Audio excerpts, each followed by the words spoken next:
a topic of great interest, waking up human. And a very warm welcome to Dr.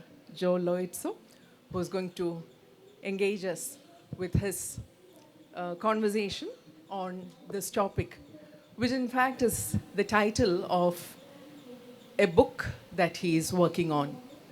When you hear the topic, waking up human, the first question that comes to mind is which human or what human are we talking about? Because the word human is one that we often associate at the opposite end of the animal. The human versus the animal divide is one that's part of our very thinking. We think of human beings as evolved beings far above the animals. But at the same time, we also know that the human animal divide involves the division between nature and spontaneity and culture and education on the other extreme. But the human animal divide is not the only concept that we associate with the human. On the other end of the trajectory is the human machine divide, especially in today's world as mankind tries to negotiate their very identity in a world that's being taken over by technology, by artificial intelligence, and so on. So, in between these two extremes, where exactly do we pitch the human as the topic of your book? I think that's the right point for us to begin our discussion. Dr. Joe Loizzo and his definition of the human. Thank you so much, Bindu. You go right to the heart of the matter, right? Because I'll just say, I was born at the intersection of multiple cultures. I was raised in Europe and Switzerland. My family was from southern Italy, and then we moved to the U.S. And I think also, as part of that, my parents occupied, kind of different positions in terms of understanding their humanity, their relationship to the world. And so I was also feel like I was born at the intersection of two myths. Like in Western culture is driven by two myths. One, I think, is the modern scientific materialist myth. It's the myth that we are machines and everything is a machine. And maybe our psyche is like a ghost, right? To paraphrase a philosopher, Gilbert Ryle. The other myth, obviously, is the creation myth, coming from Genesis in the Abrahamic traditions, in which we are supposedly above nature, right? So neither one of them felt very comfortable for me. And it's a way my father really became a physician and believed in materialism in science. My mother stayed closer to spirituality and the Christian tradition. She was raised Catholic. But in my view, they both of those approaches felt a little diminishing, right? They felt like I felt trapped in them. And, so that's part of my journey, starting to wake up and question, like, well, who am I really? What does it really mean to be human? What can I do with this human life? And I would say that's the beginning of the journey that I write about in the book. In part, that the organization of the book revolves around a painting, an impressionist painting we were discussing earlier by Paul Gauguin, who fled Paris in the impressionist era for Tahiti, and painted a sort of a counter version to the famous paintings that impressionists were making of Parisians on picnic, which would be a time, when you'd be asking that question, like more reflective time, and why am I here? What is my life about? But he painted this Tahitian family, and then as part of the painting, there's these three questions. What are we? Where do we come from and where are we going? And I think, to me, that the questioning is essential to what it means to be human, to be incredibly curious. And so I took that as the sort of framework of the book, although I added a fourth one. The first part of the book is about who are we. The second, where do we come from? The third, what are we capable of? Which I think is extremely important for us to understand. And the fourth is, where are we going? So in a sense, all of them revolve around the third question. And my dissatisfaction with the two myths, of materialism and supremacy, you might call it. This is the original Western form of, cultural supremacy, is that, I wanted something that was a middle way, something that allowed us to understand our place in nature, at the same time allowed us to understand our creative potential.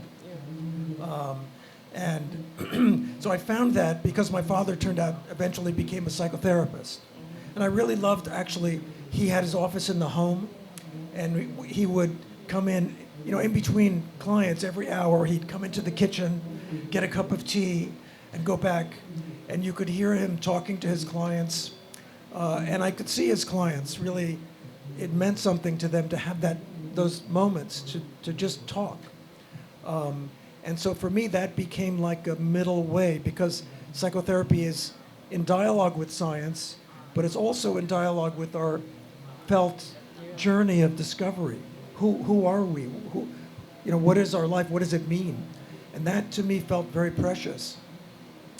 Eventually, I was very interested in Jung, went to college, and in my first religion class, I met the first Western Tibetan monk, Bob Thurman, and sort of stepped into this whole world that was kind of like, Jung's vision of, man in search of a soul, but it was living. This was a culture that was fully living, very vibrant, and that gave me, so the two of them gave me two what I call counter myths, the myth, or central myths. The myth of human potential or human genius, which is central to psychotherapy, that we can be whole, we can understand ourselves, and the myth of awakening, the Buddhist version of that myth, or the Indic version of that myth. And so those two really became my main, sort of paths that I traveled together. And in that sense, I would say I structured the book in terms of, in the first part, who are we?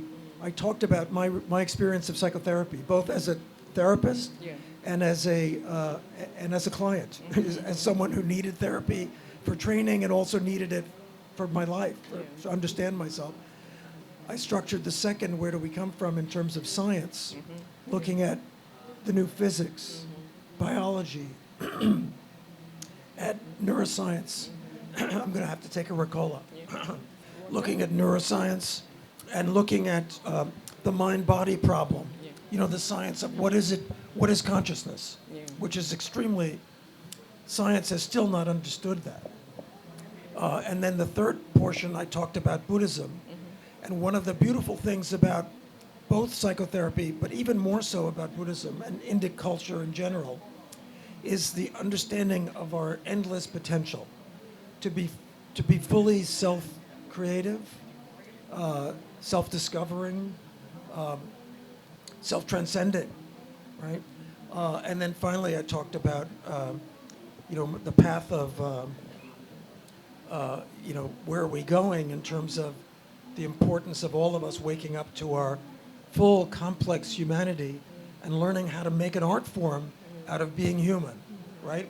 So that's kind of the structure of the book, yeah. Thank you.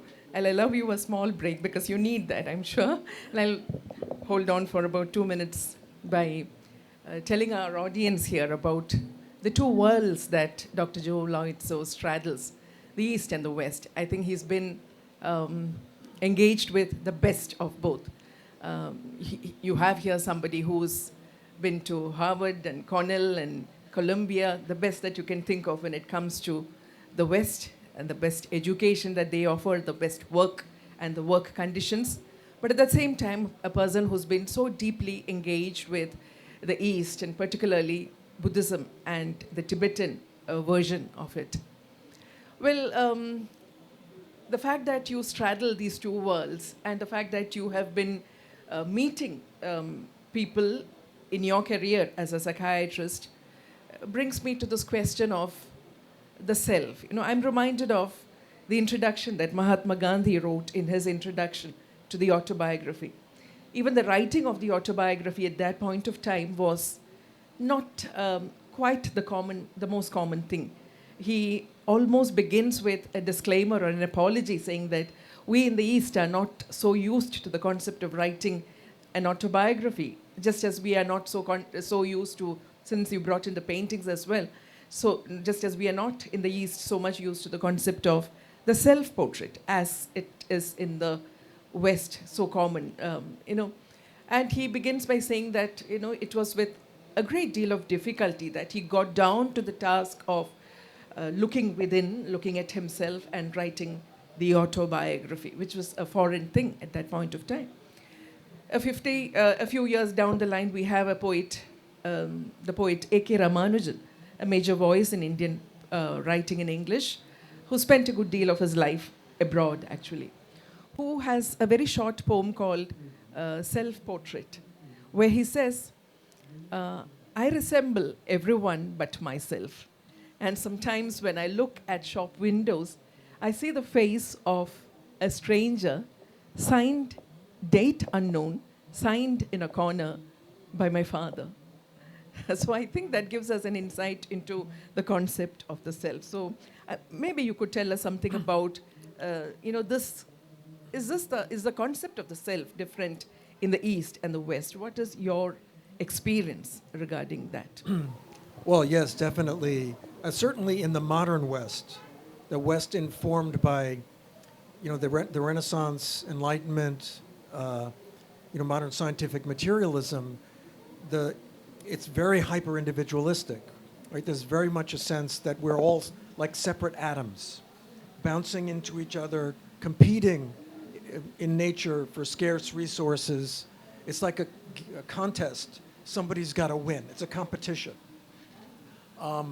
And I think that's one of the things that the self is not, right? We are not, and humans are not competitive animals. Science, the new science has taught us this, right? Psychotherapy, if it teaches us anything, it's just what that beautiful poem suggests, is that we are relational beings. Without, independent of relation, it's hard for us to have any sense of ourselves. We're also obviously embedded in nature, right? And embedded in the universe. The other element, though, in more collective or communal societies, is that the self is often understood as our role in the social system. And I think that that's also something that we're not. And I think in Buddhism, the notion of anatma, selflessness, well, often people take that to mean that there's no self at all, that we're nothing, or we're, when I think what it really means is that the identity that we're given by our society should not restrict or imprison or define us. That we're much more than that. And in particular, that what is the self we are is that we're constantly self-creating beings. That's the meaning of karma. From sort of the Buddhist point of view, it's not, we're not the product of our past, we're the product of our present moment awareness and what we choose or are capable of doing with that awareness. So I think, we need both understandings. We need community, but we need to not be imprisoned by community. We need to be liberated or empowered by community. We need individuality, but it has to be understood as a dance of belonging and connection and co-creation. Yeah, that's a beautiful way of putting it. The individual who is in dance with the community. Mm, since you said that the profit loss metrics is very central to the Western way of living life, I don't know whether things have changed a great deal. I mean, I do feel that things have changed a great deal here as well.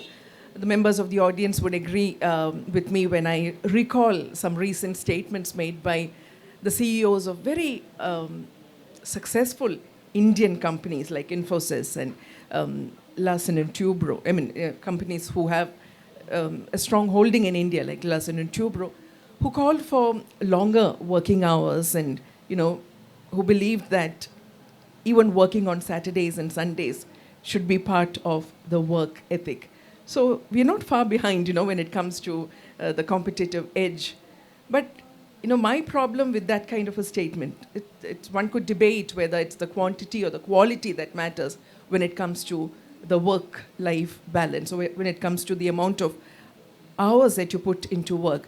But the problem is that, that kind of rationale seems to me to leave a vacuum where a person can get away with a statement, you spend your Sunday looking at your wife's face. That was a statement which was made.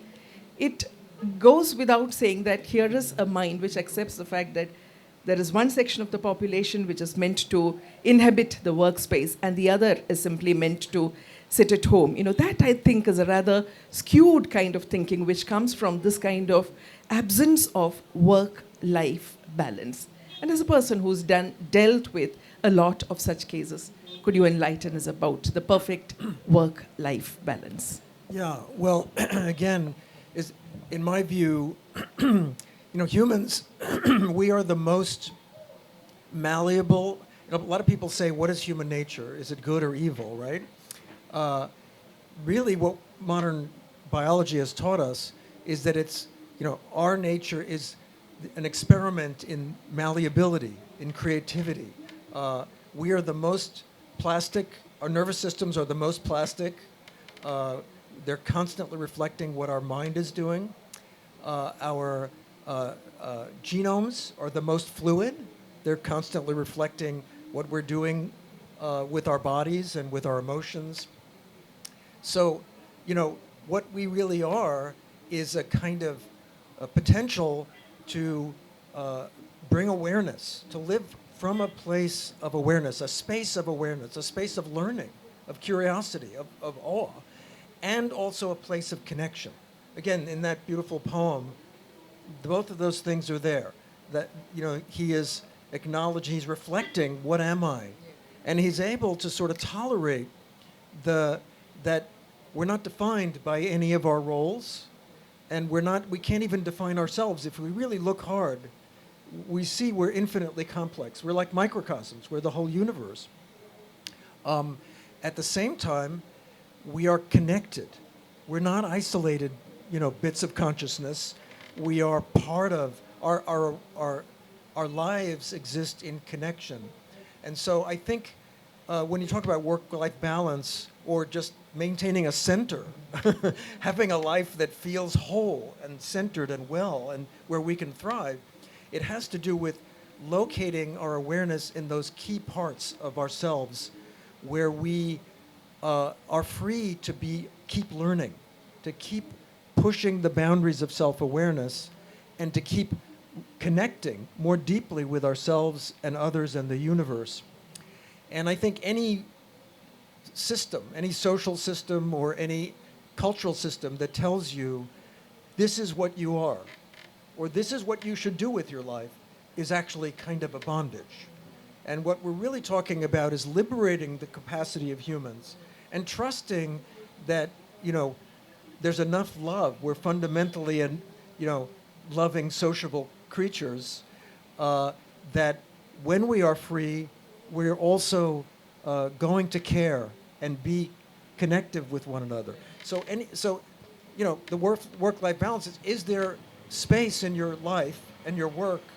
Is there space for you to be discovering yourself, to be asking these questions. Why am I here? What is the meaning of my relationships, my existence? What can I do with my place in relationships in society? How can I help improve my own wholeness and well-being, and also that of the people around me? Any rigid social identity, whether it's gender-based or ethnically based, racially based, or based on nationality, we should, especially in this global era, where we're trying to sort of break. The world has been unified by capitalism and colonialism in some sense, but we need to break out of that and discover a way to connect that is mutually liberating and that allows us to make the most of our humanity individually and collectively. And so I think, the balance is my work enriching my capacity to be human, or is it detracting? Is my life, even my personal life, is it enriching my capacity to be human, or is it detracting? And that's not self-centered if we understand what that means is my capacity to be human isn't just for me. It's also finding what I have to contribute and accessing the part of me that is really beneficial. The well-being is where our gifts come from, is where our capacity to love and care and be creative, like as a writer, for example, or as anything, whatever we do. So yeah, it's having a work life in which there is space for us to keep questioning and being on the journey of awakening to who we are or what we're capable of. Yeah, that's so beautifully liberating, and I hope more and more people will be able to come out of those rigid, constricting spaces where they fail to see beyond oneself. And you've been helping many, in fact, to go along that journey of self-discovery with awareness and with mindfulness, mainly through the Nalanda Institute. Allow me to share a personal bit of information about Dr. Joy Loizzo.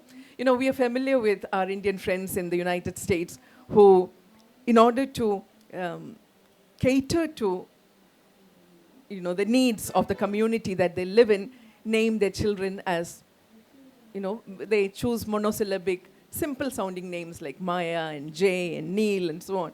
And here we have somebody who's named his children Maitreya and Ananda, right? Yeah, so that tells us a great deal about your connection with the whole Buddhist philosophy, the Eastern way of looking at life.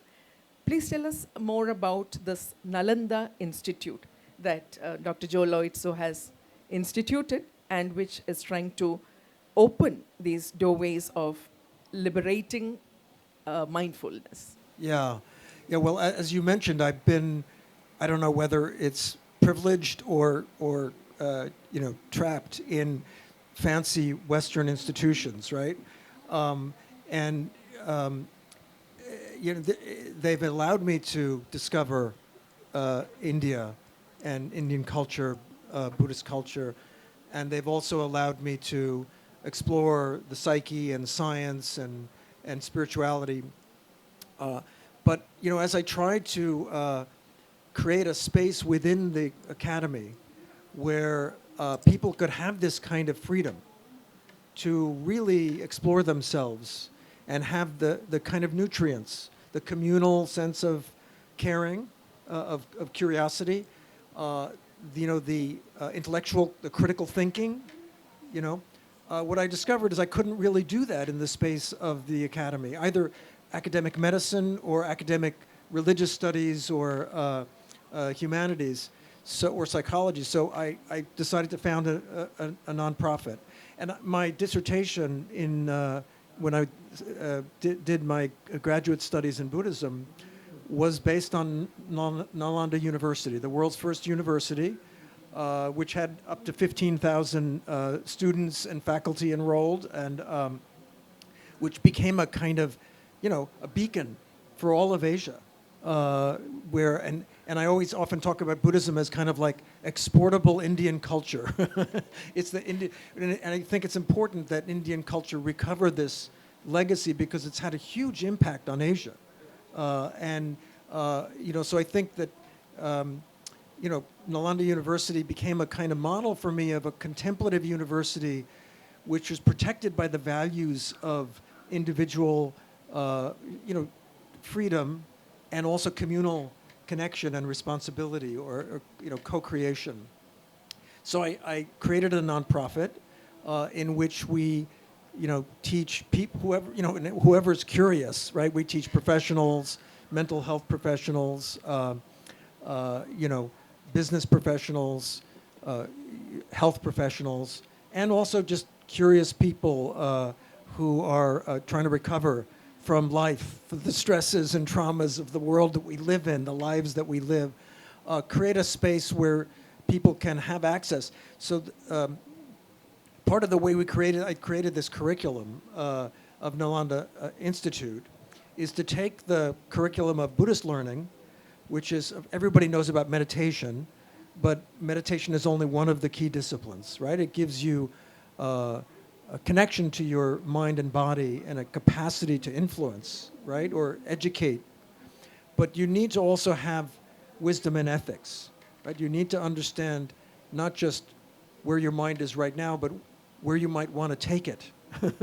And so that means direction, right? You have to understand what's the wise healing direction, and you have to have the motivation to do so, the ethics, the love and compassion for yourself and others.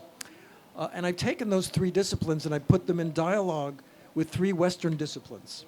So wisdom we have in dialogue with psychotherapy, which in my view, more than philosophy, is real living philosophy. Philosophy is in the West and what has become kind of dead, I think, unfortunately. And learning how to have the wisdom about how to live.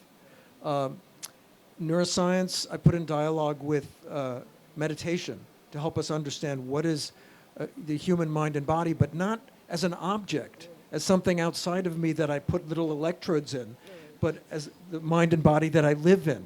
So it's also phenomenological neuroscience, if you will, right? Or contemplative neuroscience, as some people call it. And ethics, I put in dialogue with the social justice and the importance of our understanding, how to relate to ourselves in a way that builds our sense of belonging and connection and allows us to build greater communities and institutions that support, that sustain it. So that's, the Institute is really kind of my effort to create the kind of space that you might have in a monastery, right?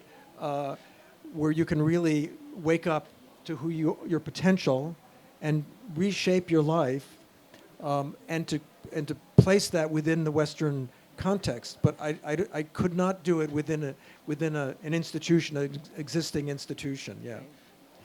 Yeah, so that's giving the practical edge to what would otherwise be simply branded as the esoteric, I would say. And you've done just the right thing. I think, that's the point at which I would like to bring in the topic of leadership, the boundless leadership concept that you have written about. You've written a whole book on that. And a place like the Nalanda Institute, which is in fact responsible for Dr. Joe Loizzo to be here, because we have some people associated with Mathrubhumi who have taken up this course, and it's there out there online for any one of us interested in it to do this course. So how would you define your role there as a leader, and in the larger on the larger level, what is this concept of the boundless leadership, I think, which the world is very much in need of? I'm also reminded of the special sessions that you ran on the day that America went into elections recently. Yeah. Well, so our approach to leadership starts from this whole idea of waking up, right? And waking up to our real potential, what is really happening inside of us. Like leadership in the traditional Western framework is usually understood as kind of managing or controlling other people, and what we understand, given this window, is that it's our own capacity to understand and manage our own internal resources and potentials, and then to embody them for others, right? But if we don't understand, what our biases are or our blind spots, if we don't understand what is truly, discern what's really happening in our lives. What's the helpful decision, right? What's the way to make the most of the situation for ourselves and others? Then we can't really lead others. So we need to have, our understanding of leadership is that it's about awakening our mind, our heart, and our body. And it's really about learning how to be at our best in our mind, which is about being, clear, not biased, and understanding what our intentions are, right? Aligning our intentions with care for ourselves and others, what is really helpful.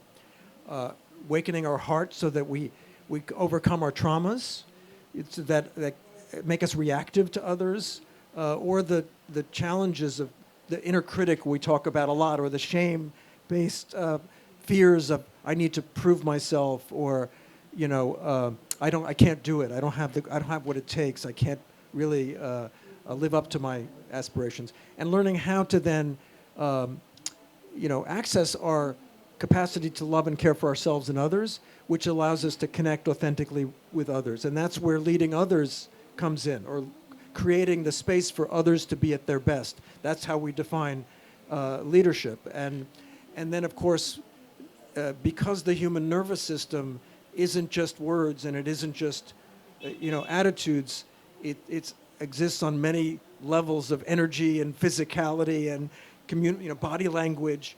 We also have a discipline of the body where we talk about how do you work with your conditioned body, and especially the traumatic or survival, the stress and trauma reactions of the body, and learn to heal them so that you can access the clean energy we call of enthusiasm, of flow, and embody that for others as a way of being, living in our potential, or living from our potential. So that's our understanding of leadership, is very much based on this whole, the sense of, you look at somebody like His Holiness the Dalai Lama, for example.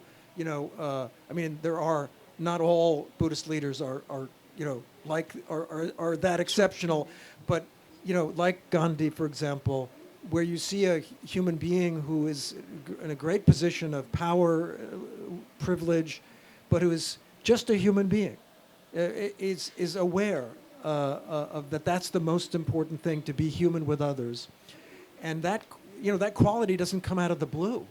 That is a cultivated capacity, and so our attempt is to try to sort of bring that culture that allows us to be a human that has the courage to be ourselves, to bring out the best in ourselves, but also has the humility and the compassion to do that with others and to help bring that out in others, because ultimately we're only what we can do individually and together, right? Yeah. I wish we had more leaders to make the world a happier place. We certainly need them. Yeah, and in terms of your comment about what's going on in the U.S., I just think this is a global. One of the problems, one of the blessings of globalization, if you can say there is one, is that we've all been much more connected, and through things like social media and the internet, the boundaries between peoples and cultures are breaking down. Even social media allows individual humans to see other humans in other cultures and into their human lives, and then opens the capacity for a real sense of common humanity.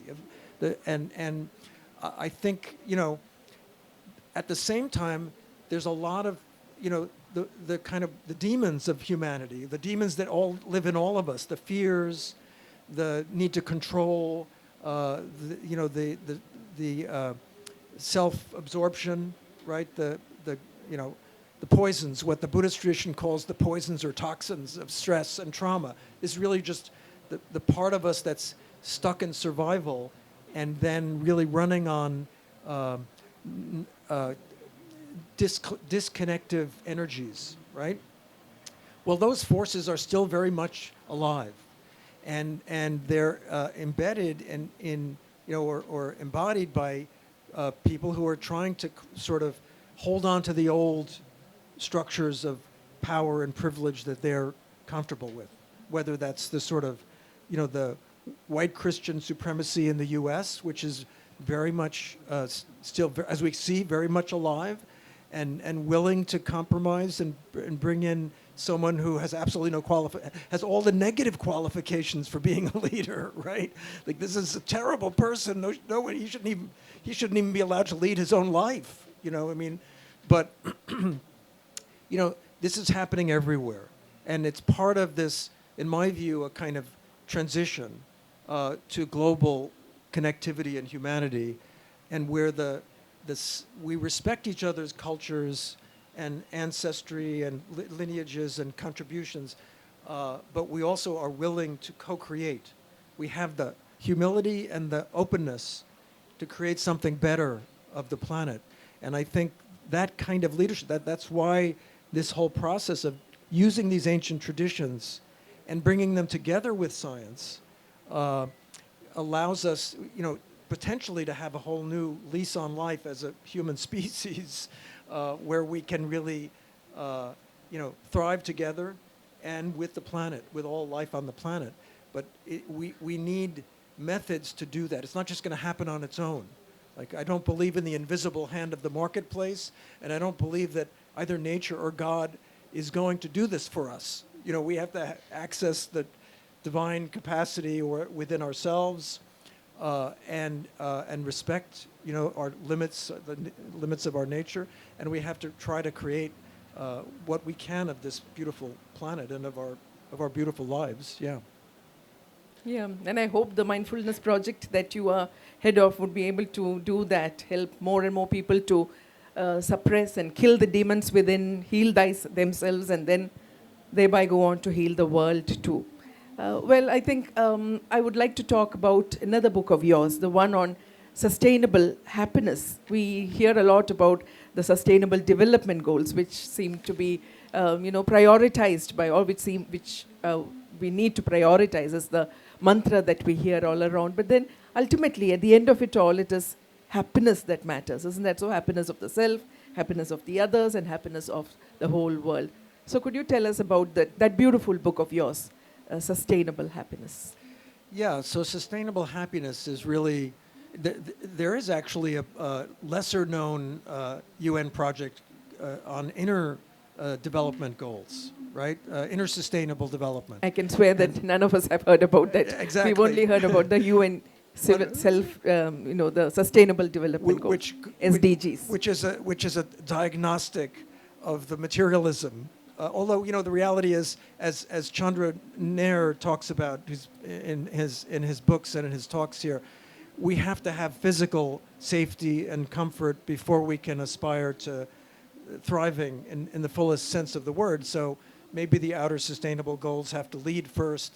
But the irony is that the outer sustainable goals are not going to be met unless we have happy people, like people who are content enough to really try to change things, to create more justice, to be responsible toward others. And there are some leaders like that here in this gathering who are very successful people who are really focused on trying to help the lot of everyone and uplift people who are struggling.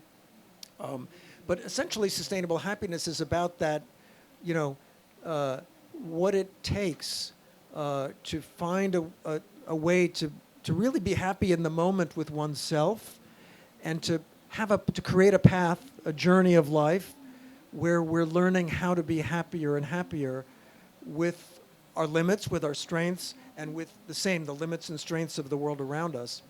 And that's not so easy, as we all know, right? Although, you know, positive psychology, something that's emerged in the last 50 years in the West, is very optimistic in the sense that it really counters a lot of the, you know, what you might call social Darwinism or you know, the pessimism about human nature, and says, you know, we really do have the capacity to be happy if we allow ourselves or have the good fortune to be in loving connection with others, and that over the course of our lives, generally, when we have loving connections, we become happier people, right, and happier with ourselves.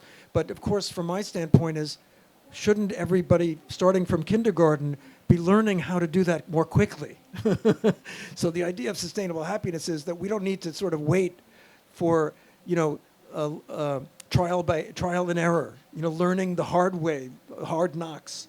We can have a whole system of mental health, of mind-body health, and of communal health that prepares us, that gives us the skills to learn to understand what is our mind really, what is our inner strengths and weaknesses, and give us the tools to work with them so that we reduce our suffering, promote our well-being, and become more able to contribute rather than sort of fight with or suffer with the world around us. So that's the idea of sustainable happiness. It's very much based on the Kala Chakra vision. It's based on the Tibetan. The Tibetans have a beautiful, prophecy for the planet, which is that it's not all gloom and doom. Although the prophecy begins by recognizing that the world is made of these warring factions that are on the verge of destroying life on the planet, right? So that's part of this sort of very realistic understanding is that we are at risk of destroying ourselves from our own inner demons, and especially when those demons become collectively embodied, as we can see in the US today or in other places around the world. But their belief is that if we have something that you might call a spiritual science, right, a scientific form of spirituality which doesn't require anybody to adopt a set of beliefs necessarily, but gives guidance and tools for us to experiment with our well-being, and if that's present at the heart of every education, right, of every discipline, like so that we don't have leaders who study business and government but never study themselves, and we don't have scientists who study atoms and trees but don't know anything about their own human psyche and soma.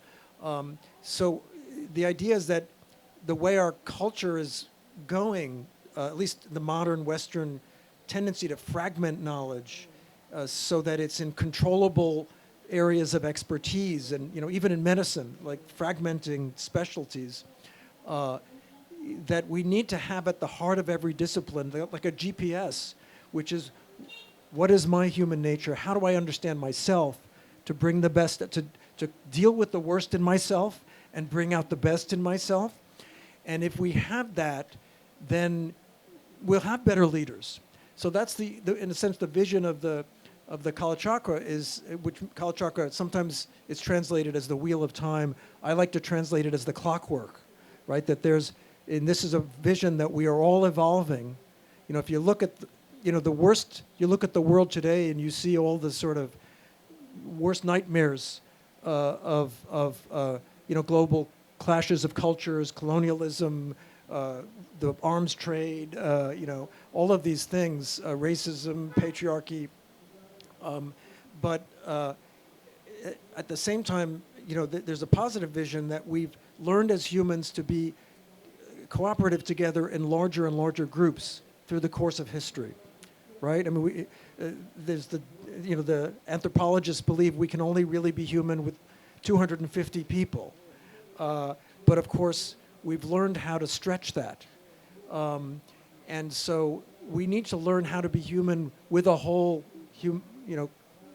9 billion community of human family, and with a whole family of infinite life forms. And when we learn how to do that, that's the trajectory we're on. We will make the planet a medicine planet. That's the vision, right? And we'll be able to dismantle oppressive governments because everyone will govern themselves and wisely cooperate. But essentially, the critical ingredient is this science of sustainable happiness, right? Is how to live well with oneself and others. And that, I think this is a very special time in the sense that, for 5 centuries, modern Western science has sort of fought with spirituality and rejected spiritual values, even in a way has fought with humanity and said humans are no good, like you can't know yourself, you can't know anything, you need science to tell you. And over the last 100 years, the pendulum has swung back, And all of the new findings of science are confirming that a lot of the truths of spirituality, the importance of compassion, the fluid nature of reality, right, the malleable nature of life, but that hasn't found its way into our educational systems. And so we need to bring this amalgam of the new science and the ancient spiritual wisdom and practice, and put it embedded at the heart of all of our educational systems. And then when we do that, we will have a sustainable happiness that's also collective, that's also global. That's the vision. Yeah. I do hope physics continues to find many more Taos. Yeah. Yeah, that's exactly the kind of world we need. I guess this is the point of time at which I would like to invite the audience to engage with Dr. Loizzo. I think the session has really enabled us to see that the human is a concept that you can never think of in the singular. It's plural, it's diverse, it's inclusive, and it's not something that you can pin or label down, right? Yeah, so we would invite responses, questions, and observations directed to Dr. Loizzo from the audience. Maybe in the meantime, as I think of suitable questions, would you like to read from the book that's Sure. being, I'd love to do that. Yes, I'd love to do that. worked upon I guess it's the manuscript stage right now? Yes, it's in the manuscript state. I have a completed manuscript, and it's edited, but we're not sure if it's a final edit. So yeah, I have. So this is from the work? This is from Waking Up Human. Waking Up Human, and it's from the what are we capable of section, the third section, and it's about my first trip to India, and which led me to the Mundga, to what the Tibetans call Durgaling, which is a Tibetan refugee settlement in Karnataka state, for a very special teaching, which is one of their Anuttara Yoga Tantra teachings, kind of embodied practice. So after the day-long drive from Dharamsala back to Delhi, I spent the night at Baba Nena's in Shantiniketan. The next morning, we prepared for our trip down south.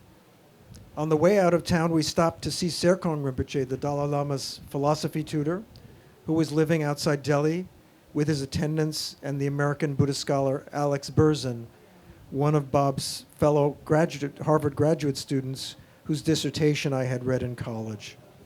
A remarkably deep and imposing man, Serkong would become one of my Tibetan mentors and teachers on his later visits to the U.S. After a brief stop, we swung around to another Delhi suburb to pick up the man who would become my closest Tibetan mentor, Ngawang Gelik Rinpoche. Unlike Serkong, who wore monastic robes and seemed to embody a pure, joyful wisdom, Gelik was dressed in a stylish suit and felt like a down-to-earth man of the world. It turned out he would not only be our traveling companion, but also our host at Drebung Monastery. Drebung was one of the two great monastic universities of the Dalai Lama's Geluk school, to be transplanted into a Tibetan refugee settlement the Tibetans named Dogaling, wish-granting land.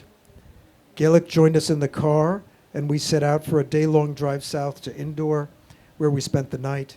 The next morning, we caught a small puddle jumper to Hubli, an hour from the monastery.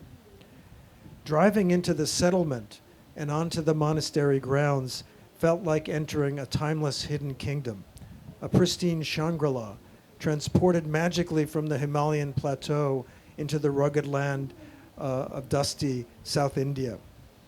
The land had all been cleared and was now green with freshly cut grass, interspersed with dirt roads and walking paths. The teaching halls and dormitories were bright islands of whitewashed stucco, some with slate-tiled roofs and some with stucco parapets, skylights, and ornate cupolas whose gold-painted metal roofs had corner rafters carved like mythical Naga dragons. Although rebuilding the great monastic universities of Drebung and Ganden had begun 13 years earlier, only a fraction of the work had been completed. Still, there were halls and dormitories for each of the colleges within both universities. The monastic community of thousands was clearly thriving, intertwined with the lay Tibetan community supporting it. Gelek led us to his home monastery, Nyarikansen, where we would stay through the 3-day teaching. At the monastery, Gelek's demeanor shifted subtly but unmistakably. It was obvious that he was seen by the monks who greeted us as no ordinary lay Tibetan, but an integral part of the monastic community, deeply respected and loved as a leader. The nuanced gestures of deference and affection with which he and the monks interacted was touching, setting a tone of tenderness and humility that reminded me of my old mentor, Father Eichner, and the Marianist monks at my Catholic high school. Even Bob's energy and behavior toward Gelek shifted as we sat with him in his suite at the dormitory. My former professor, Bob, softened his voice and gestures around our host, treating him with a natural deference, much like the monastics. As the monks left, as the monks left Gelek, Bob and me in his suite, the conversation turned to English, and my 2 ex-monk traveling companions began to fill me in on why we were there. They revealed that the teaching we'd come to attend was one of the highest tantric empowerments and was to be given by the Dalai Lama's principal tutor, the academic head of the Yellow Hat Geluk School of Tibetan Buddhism. Tupten Longkok Namgyal Chingne, the 6th Yonzin Ling Rinpoche, was the chancellor of all 6 main Geluk universities in India and the senior teacher not just of His Holiness but also of Gelek and Bob. The empowerment would be for the unexcelled tantric practice of the fierce form of the wisdom archangel Manjushri, sheer brilliance, known as the diamond terrific Vajrabhairava, and also as Yamantika, the death slayer. My ears perked up when I heard why we'd come, especially since I'd been deeply drawn to the embodied nature of tantric practice ever since I first learned of it. I knew Yamantika from a text Bob had translated and shared in my first class with him, the blade wheel for transforming the mind. But here, at the heart of the Tibetan Academy in India, the door to this secret practice was being opened to me. While the Tibetans would say that I was there at that precise time because of my own destiny, the developmental imprints of my past karma, it felt to me like an incredible privilege, a stroke of unimaginable good fortune. Yeah, it's quite interesting, and we really look forward to seeing this in print so that we can dive right into the heart of the Tibetan monastery and learn more about the Kala Chakra and, living mindfully with full awareness. But I think we do have questions from the audience. Wonderful. And we must Great. find Great. time for that. Good. Yeah. Hi.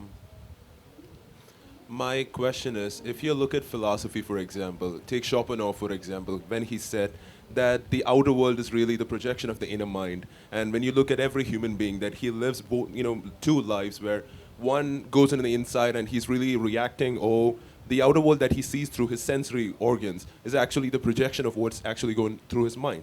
And then you go to the complete contraction, complete contradiction with Sartre when he said the actual, the extent of life is through existentialism, where a person, when he is born, gains nothing of knowledge that can be attributed to knowledge, and then he lives, he sees, he experiences these posteriori, knowledge, and then becomes resourceful. And as a neuroscientist or a psychotherapist, what is your take on this contrasting opinion in philosophy? Well, I think it's really good that we're asking these questions about how our minds and nervous systems work. I think, most, if you look at Western philosophy, most of the positions really are dictated by dualism, right? And so dualism really is a structure going back to Galileo, Descartes, and Kant, in which, we separate the objective reality from our subjective sense of self or perceiving mind. And you know, the reality is that, you know, the school of philosophy that I think most closely approximates the Buddhist philosophy that I studied and Indian non-dualism in general is the work of you know, Nietzsche and Wittgenstein. Those are the two Western philosophers that I compared to Chandrakirti and Nagarjuna. And what their view is more consistent with contemporary, you know, sociolinguistics, anthropology, sociology, that our dualism is a reification of our symbolic process, right? Our minds are structured as, you know, they're not passive receivers. They're seeking systems. They're designed to seek happiness or resources, well-being, and to avoid fear, to seek out fear and avoid it. And so they polarize, all of our symbolic constructs polarize reality into good and bad, pleasant and unpleasant, inner and outer, self and world, and it creates these artificial separations that don't really exist. And then, of course, you get a challenge about once you've created these separations and you have this reified sense of being in here and the world being out there, how do you bridge it, right? And there's the same for you talked about the mind-body problem. It's the same problem there. But the solution that Nagarjuna and Chandrakirti came up with, and similar to what Nietzsche and Wittgenstein did, was that actually we need to be the masters of our own symbolic processing. We need to not be totally caught in the traps of our own webs of symbolization, which then polarize everything and give us a sense of everything as separate, unrelated. Because in reality, you know, polarization is actually a relative process. Like I'm short next to one of my sons, and I'm tall next to the other of my sons, right? So what am I, short or tall? I have a mind and I have a body. You know, so when I talk to you, you know, am I talking to a mind or am I talking to a body? No, we're talking to a being or a reality that's infinitely complex and relative, and we confuse ourselves when we get caught up in reifying. It's either this or that, okay? And this is part of the traditional Upanishadic wisdom of non-dualism, you know, neither this nor that. So, yeah, I'm not really that thrilled about modern Western philosophy. I think one has to sort of take it with a grain of salt in terms of, in a way, it's a lot of traps, a lot of mental traps that the culture has gotten itself caught in, and partly because they didn't have access to this incredible wisdom. You know, even if you assume people like Nietzsche and Wittgenstein came up with this in the 20th century, Nagarjuna was talking like this in the 2nd century. And you have some elements of this in the West, the via negativa, and you know, negative capability and so on. But it nowhere is this wisdom of non-duality, learning how to not be caught up in our own conceptual webs, to be free of free our minds of our own constructions. Nowhere is that as beautifully or elegantly defined as it is in Nagarjuna, even to this day. And that actually gives philosophy.